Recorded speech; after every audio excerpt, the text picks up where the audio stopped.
Sanggar Cerita mempersembahkan Sabda Pandita Ratu.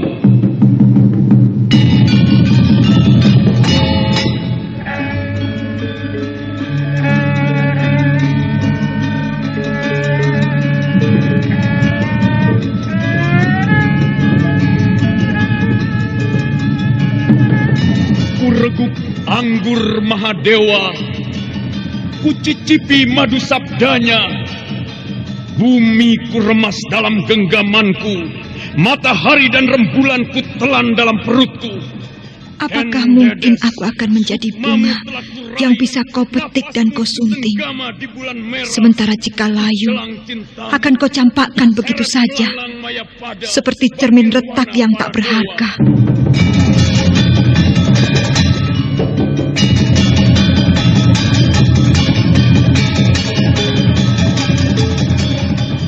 Sabda Pandita Ratu, sebuah kisah penuh dilema, tragedi cinta anak manusia, perebutan tahta, mabuk harta dan duniawi, serta silaunya kehormatan, di mana keangkara murkaan merajalela karena dendam yang membara. Kisah ini berlatar belakang berdirinya Singasari. Ken Arok, dialah pemuda yang merekuk pahit getirnya kehidupan. Namun sebenarnya, dialah yang harus melaksanakan sabda-sabdanya. Perjalanan sengsaranya adalah awal untuk meraih keberhasilan, untuk menuju kejayaannya di saat Singasari berdiri. Apakah cita-citamu itu, Ken Umang? Aku ingin mengubah nasibku. Aku bosan dengan kehidupanku selama ini yang terlunta-lunta, akrab dalam pelukan kemelaratan. Kadangkala aku berangan-angan, aku adalah seorang istri dari Patih. Bahkan lebih gila lagi, aku berangan-angan, andai kata aku adalah seorang permaisuri, maka akan terhapus semua masa silamku, terhapus lenyap, tidak bersisa semua kenangan buruk yang kumiliki. Itulah cita-citaku, Kakang Ken Arok. Bagaimana dengan kau, Kakang? Aku ingin menjadi seorang raja.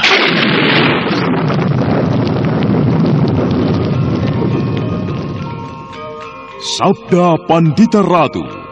Naskah ditulis oleh Pondra Swastilangit, diolah oleh Agung Bahrodi, didukung oleh artis-artis terkemuka Ferry Fadli, Eli Ermawati, M. Abud, Ivone Rose, dan lain-lain. Teknik dan montase Ibing Arifin, dengan sutradara Dian Pertiwi. Sabda Pandita Ratu, kali ini dalam episode ke-13 dengan judul Senja di Pasetran.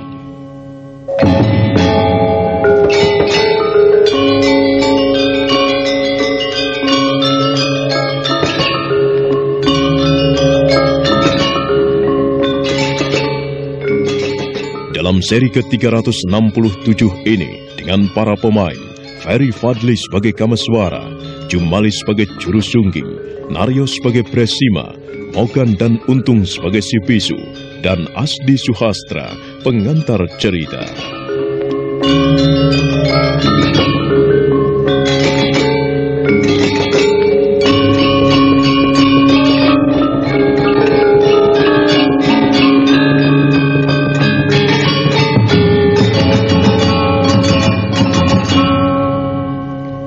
Tidak terasa, waktu telah bergerak cepat, hingga kemudian langit di sebelah timur telah terbakar merah membara. Fajar pagi telah datang. Dengan jelas sang wasi Bresima menceritakan pengalamannya. Begitu juga sebaliknya, Kameswara pun menceritakan perjalanan hidupnya. Saat itu, aku tidak mengenalnya sebagai siapa asal-usulnya. Yang ada adalah seorang gadis bernama Pinaka. Aku mengajaknya untuk menjadi suami istri. Kami melakukan sebuah upacara perkawinan. Ia kemudian hamil. Namun tiba-tiba, Petir meledak mengagetkan kami. Kami berdua adalah kakak beradik. Pinaka Swasti Ratu adalah kakakku. Aku telah mengawini kakakku sendiri.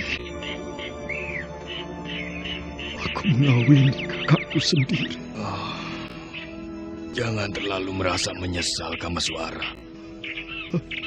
Kau lakukan itu karena kau tidak tahu ia kakakmu. Andai kata kau tahu, kau tentu tidak akan melakukannya. Mungkin aku tidak perlu terlalu menyesalinya, Ki Juro. Tetapi yang aku sesali, mengapa harus Pinaka? Mengapa harus anakku? Bayi yang masih berada di dalam kandungannya yang harus menjadi tempat penitisan itu. Mengapa bukan orang lain saja? Sang Wasi mengatakan, yang terjadi adalah sebuah pepesten, takdir Kameswara. Kau tidak akan menemukan jawabannya, karena sebuah takdir adalah garis yang telah ditentukan Batara Agung. Maaf, Paman Wasi.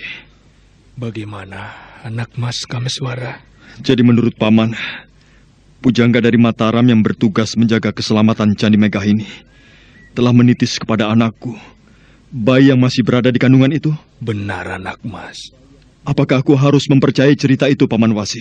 Aku harus meyakinkan kepada anak Mas Kameswara bahwa itulah yang telah terjadi. Putra anak Mas yang masih berada di dalam gua garba ibunya itu telah terpilih untuk menitisnya kembali. Semoga Mahasakti masih dikpaingal di zaman Mataram. Anak Mas Kameswara harus merasa bangga karenanya. Bangga? Aku harus merasa bangga?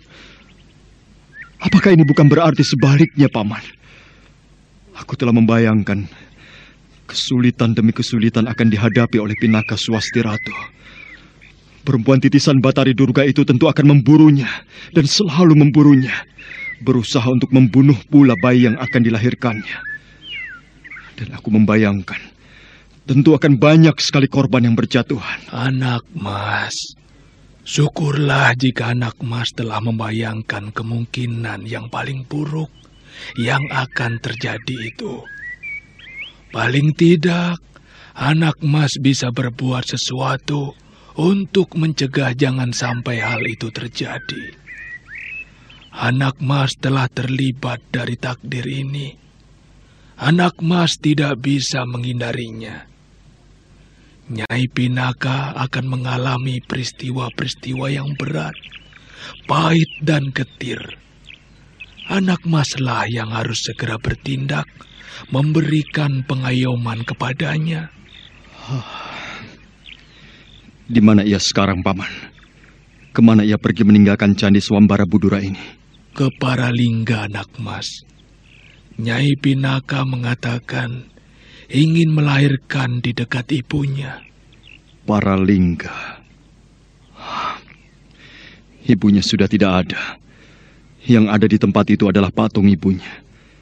Jika demikian, aku akan menyusulnya ke sana. Anak Mas, aku kira sampai pada saat kelahiran bayi itu, Nyai Pinaka yang sedang dikawal oleh Brahmana Lokawi belum berada di dalam bahaya. Sementara itu, mungkin anak Mas bisa melakukan sesuatu untuk menolong seseorang. Siapa orang itu? Mantan seorang tumenggung. Namanya Murti Wandawa. Tumenggung Murti Wandawa? Benar, anak Mas. Orang itu.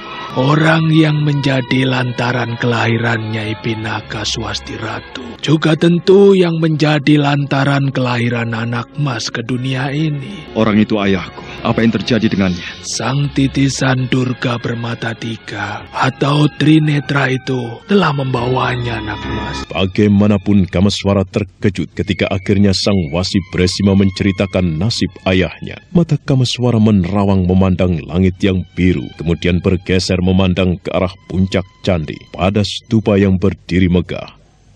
Jiwa Kameswara semakin teraduk, terlalu banyak yang harus menjadi perhatiannya. Lalu terbayanglah kembali saat-saat dia berpisah dengan ibunya.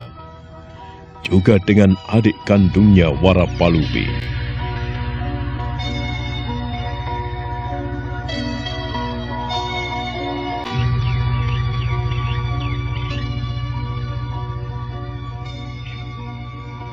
Aku pernah mendengar kisah dan sepak terjang seorang laki-laki yang bernama Sakyamurti Anak Mas. Sepak terjangnya pula ketika menjabat tumenggung di Kediri bernama Tumenggung Murti Wandawa, yang pada umumnya adalah sepak terjang yang tidak terpuji. Akan tetapi, hati manusia tidak terbuat dari batu yang tidak akan berubah. Selamanya tetap akan menjadi batu. Tidak pula terbuat dari besi. Menilik keadaannya. Saat sekarang ini, lelaki yang bernama Sakyamurti itu telah berubah sama sekali. Hari-harinya adalah penyesalan yang panjang. Bukankah demikian, Anak Mas? Benar, Paman. Akan tetapi dari mana Paman bisa mengetahui? Apakah ada orang yang bercerita? Ya, Brahmana Logawi yang banyak bercerita tentang sepak terjang Tumenggung Murti Wandawa. Terutama pada saat-saat terakhir beliau meninggalkan Kediri, yang membuat gempar Kediri pada saat itu. Baiklah. Aku akan menolongnya. Semoga saja bisa. Barangkali aku harus berkata, sejelek apapun ia tetap ayahku. Meski aku kecewa sekali dengan apa yang pernah diperbuatnya, aku harus menolongnya. Benar, Kamaswara. Pada saat itu, kau tengah melaksanakan hutangmu. Hutang? Iya. Bakti seorang anak adalah hutang kepada orang tua. Lebih berarti sebagai penilaian para dewa. Apakah seorang manusia dianggap mempunyai sifat yang baik atau tidak? Hei. Apanya yang membuatmu tertawa, Kamaswara? Mungkin karena pada kenyataannya kurasakan ada yang janggal. Sudahlah, Ki Juru. Aku tidak berminat membicarakan soal itu. Candi ini lebih menarik. Paman Wasi Bresima, aku ingin menjelajahi, menyaksikan dari ujung ke ujung, dari sudut ke sudut. Atau aku ingin melihat di bagian mana Pinaka mengalami peristiwa luar biasa itu. Tentu aku tidak keberatan, Anak Mas. Akan tetapi, apakah tidak sebaiknya Anak Mas membebaskan orang-orang bisu itu? Siapa tahu, meski barang sedikit, bisa didapatkan keterangan. Baik.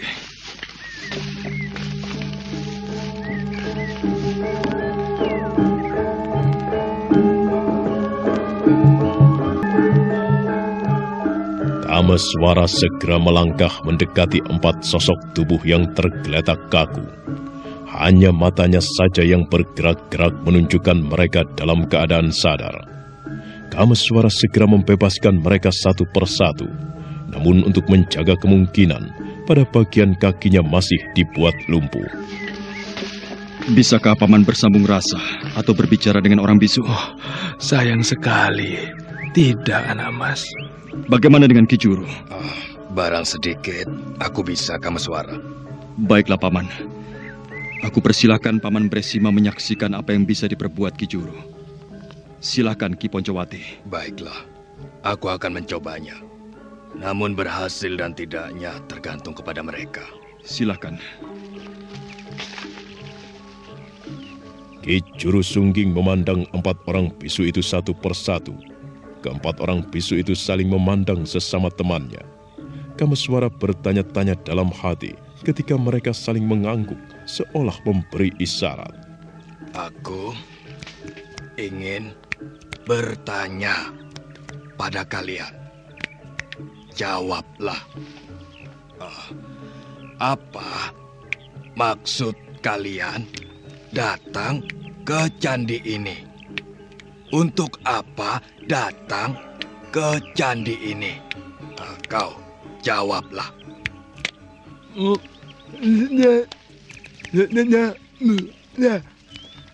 Apa katanya Ki Juru? Terjemahannya, ia tidak sudi menjawab. Bukan main. Sebuah jawaban yang tegar sekali. Bagaimana dengan yang seorang lagi? Apakah ia juga akan menjawab dengan jawaban yang sama seperti itu? Kau katakan, untuk apa kau datang ke candi ini? Untuk apa? Apa tujuan kalian datang ke candi ini?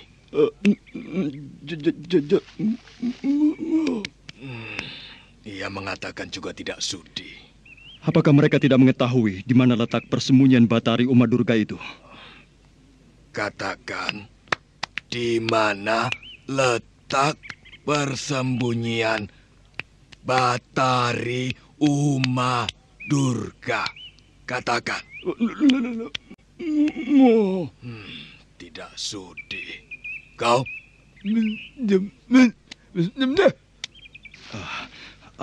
Apa katanya Ki Juru?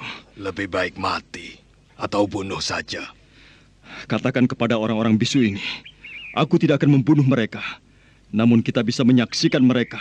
Mereka kita buat lumpuh dan tidak bisa bergerak sampai tua. Kalian dengar, orang-orang bisu. Jika kalian tidak mau bekerja sama dengan kami tidak akan membunuhmu. Namun kami bisa menyiksamu. Kalian akan kami buat lumpuh sampai tua. Tidak akan ada orang yang menolong kalian. Hei, apa yang akan mereka perbuat itu? Jangan! Ayo, muntahkan! Ayo, muntahkan! Terlambat sesaat berarti fatal. 3 orang di antara para bisu itu telah berhasil menelan bilis racun. Mereka menggelepar seperti ayam disembelih. Peristiwa itu benar-benar mengejutkan. Waktu yang hanya sekejap, namun Kameswara tidak berhasil mencegahnya, kecuali salah seorang, di mana racun yang ditelannya telah masuk sebagian ke dalam tenggorokannya. Sedangkan ketiga yang lainnya telah terbujur menjadi mayat setelah menggelepar beberapa saat. Sang Wasi Bresima terpaku menyaksikan peristiwa itu.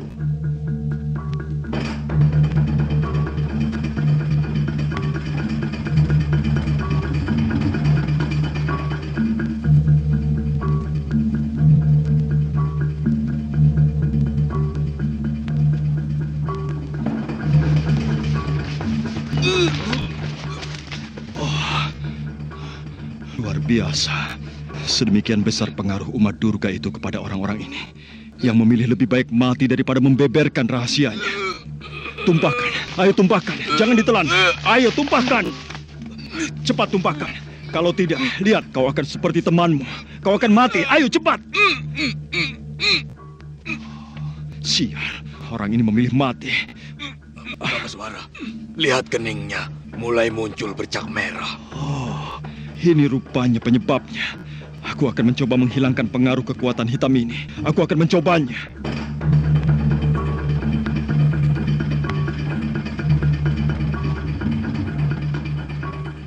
Kameswara segera bertindak dan mengalirlah kekuatan aneh yang mengeram di dalam perutnya ke arah telapak tangannya. Kekuatan luar biasa yang bersumber dari sebuah peristiwa yang paling luar biasa yang dialaminya di balik air terjun Kambang Ayun.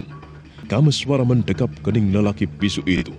Ki Juru Sungging melihat ada asap tipis yang muncul dari sela-sela jemarinya. Ketika Kameswara kemudian melepas telapak tangannya, kening yang semula terdapat noktah berwarna merah itu telah berubah menjadi hitam gosong.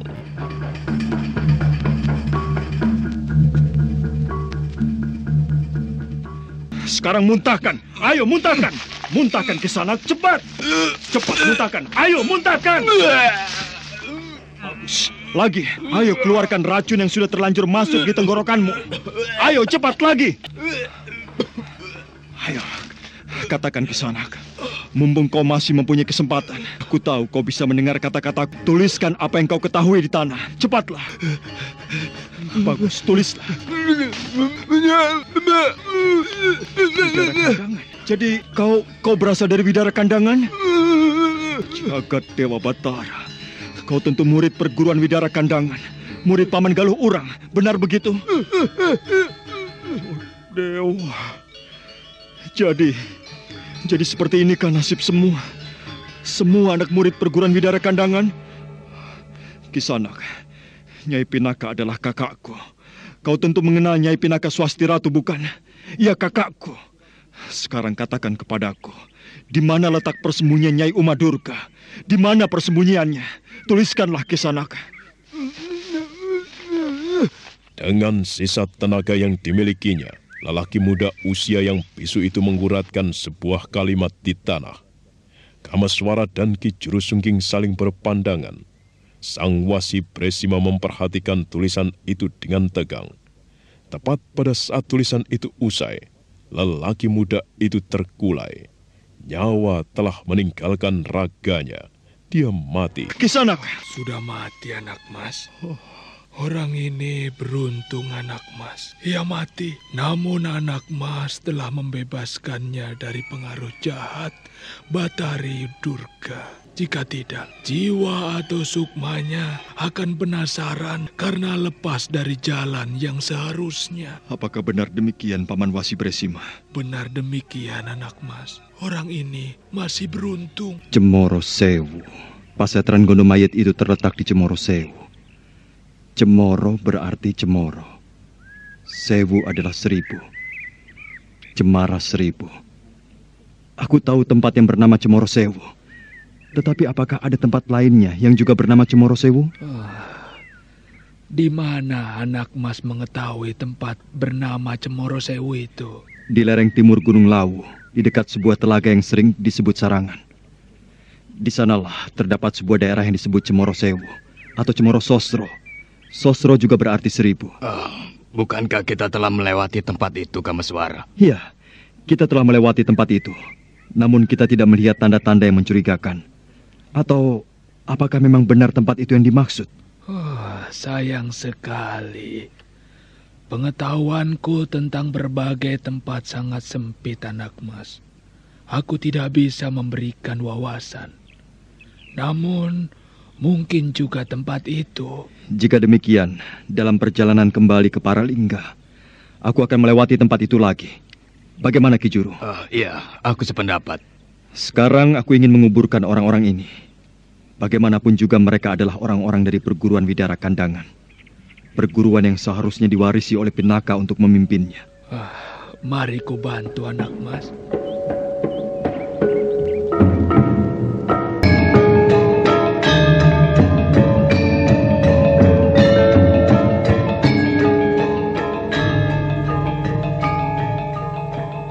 Maka demikianlah, dibantu oleh Ki Jurusungging dan Wasi Bresima, dikumpulkannya kayu-kayu ranting kering secukupnya. 4 sosok mayat itu kemudian diantarkan menuju ke gerbang kehidupan terakhir melalui sebuah upacara. Api berkobar, dan ketika waktu kemudian bergeser, upacara telah usai. Dengan ditemani oleh Wasi Bresima, Kamaswara dan Ki Jurusungging menaiki candi, mengelilinginya sambil tidak habis-habisnya mengeluarkan ucapan kekaguman dan pujian atas kemegahan Candi Swambara Budura itu.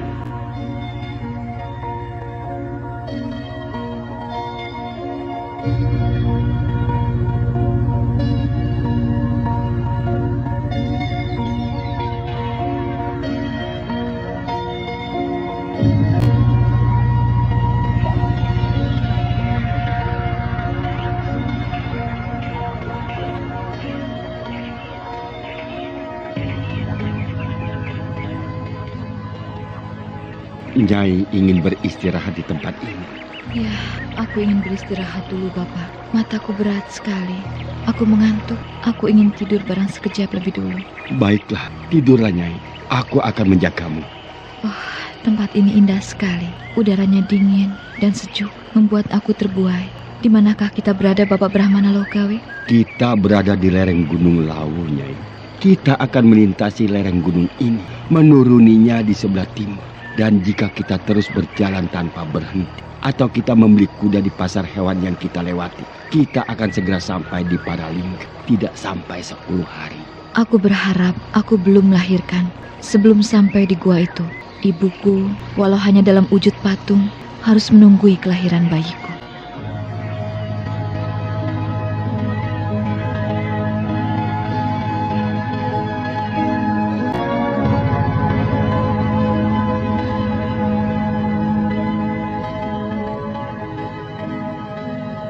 Pemandangan yang indah di lereng Gunung Lawu, udara yang sejuk semilir sepoi-sepoi, membuat Nyai Pinaka yang menempuh perjalanan bersama Brahmana Loh Gawe ingin beristirahat meski barang sejenak. Mendung cukup tebal menyelimuti puncak Gunung Lawu hingga tidak kelihatan dari pandangan mata. Bersandar pada sebuah pohon yang besar, berbantal bungkusan pakaiannya, Pinaka Swasti Ratu mencoba memejamkan matanya. Masih belum tidur, Nyai? Belum, Bapak. Hampir saja aku tertidur. Tapi tiba-tiba bayi di dalam perutku menendang keras sekali. Laki-laki rupanya. Bayiku tidak senang aku tidur. Bisa kurasakan ia bergerak ke arah kanan. Di bagian ini terasa menonjol. Itu pertanda bahwa saat kelahiran bayimu sudah dekat, Nyai. Bulan ini nampaknya bulan-bulan terakhir. Apakah dalam hitunganmu usia bayi itu sudah 9 bulan, Nyai? Belum. Ini baru bulan ke-8. Kelahiran bayi ada kalanya mendahului. Tidak selalu harus menunggu 9 bulan lebih beberapa hari. Tapi aku tidak mau melahirkan anakku kalau belum sampai di tempat itu. Aku ingin patung ibuku di Gua Paralingga menjadi saksi perjuanganku melahirkan anakku. Perjalanan masih jauh. Kita harus melintasi Gunung Lawu ini hingga berada di sebelah timur. Kemudian menuruninya dan terus berjalan ke arah timur. Kira-kira 8 hingga 10 hari kita akan sampai di Paralingga. Jauh sekali dan lama sekali. Tapi biarlah, Bapak. Meski jauh, jika kita terus berjalan tiap hari, lama-lama jaraknya akan menjadi dekat pula. Aku merasa gantuk. Akan tetapi betapa sulitnya untuk bisa tidur. Rupanya bayiku besar tirakatnya. Betapa indahnya tempat ini, Bapak. Lekuk-lekuk tebing di kejauhan. Kemudian hamparan lembah yang tiada batasnya di kejauhan sana. Betapa menyenangkan andai kata aku memiliki rumah di sini. Kau mengubah pikiranmu? Tidak. Aku senang jika melihat-lihat tempat yang indah di tepi laut. Aku ingin tinggal di pantai. Gunung? Aku ingin membuat rumah di gunung. Tidak, Bapak. Meski di tempat ini menyenangkan, aku tidak ingin tinggal di sini. Mungkin aku akan memilih tinggal di Paralingga atau di Widara Kandangan. Di Paralingga, di sana ada patung ibuku. Di Widara Kandangan, entah bagaimana nasib mereka. Ayah Galuh Urang. Maafkan aku, Ayah. Aku ternyata tidak bisa memberikan perlindungan kepada segenap anak murid perguruanmu. Bagaimana nasib murid-murid perguruan Widara Kandangan? Aku tidak tahu, Ayah. Sudahlah, Nyai, sudah. Jangan terlampau disedihkan. Istirahatlah.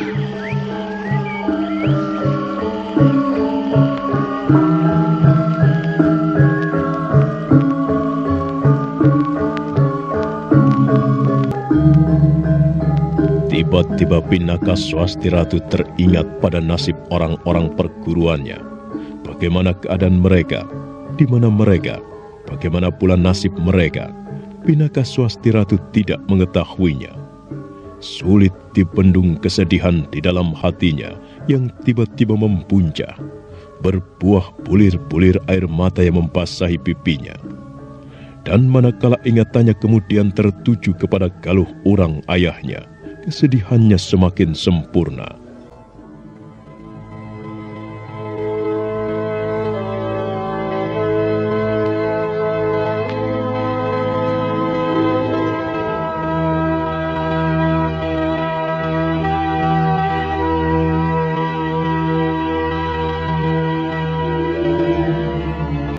Ayah, dengarlah ceritaku.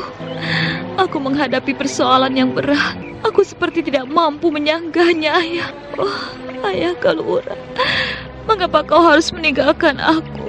Terlalu berat aku hidup tanpa kau, Ayah. Sudahlah, Nyai. Jangan biarkan pikiranmu melayang-layang yang membuat Nyai menjadi sedih. Yang sudah lewat tidak akan kembali. Jika Nyai berharap yang bukan-bukan, Nyai akan tersiksa karena berada di alam angan-angan.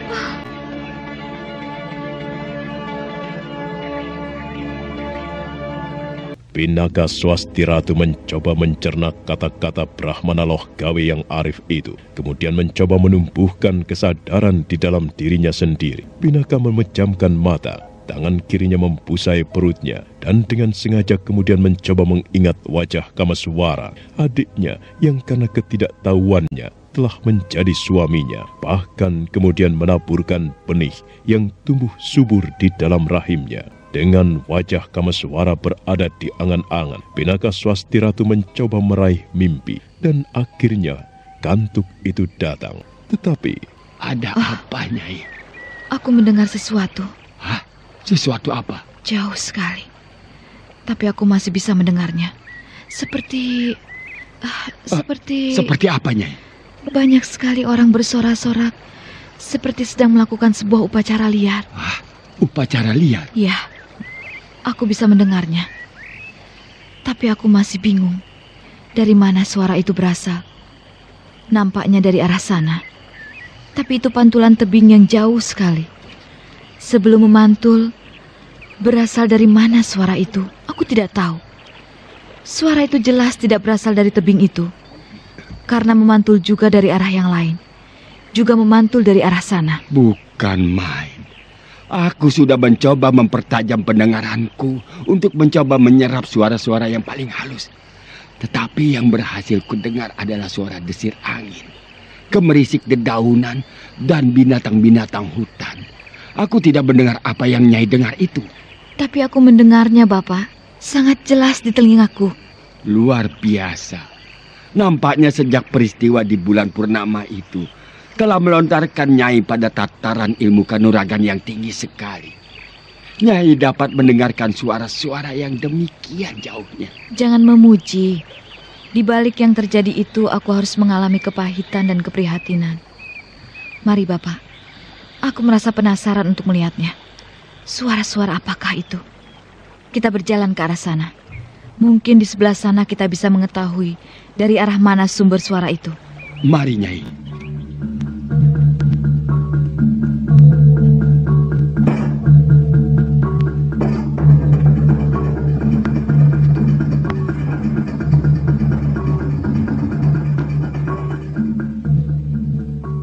Pinaka Swasti Ratu yang ditemani oleh Brahmana Loh Gawe kembali melanjutkan perjalanan mendaki bukit, dan ada kalanya harus menerobos semak belukar dan berpapasan dengan ular bahkan harimau. Dengan memusatkan perhatian pada ketajaman pendengarannya, Pinaka Swasti Ratu terus berjalan. Dibutuhkan waktu cukup lama untuk pada akhirnya Pinaka berhasil menemukan dari mana arah suara-suara sedemikian banyak orang yang bagaikan liar dalam melakukan sebuah upacara.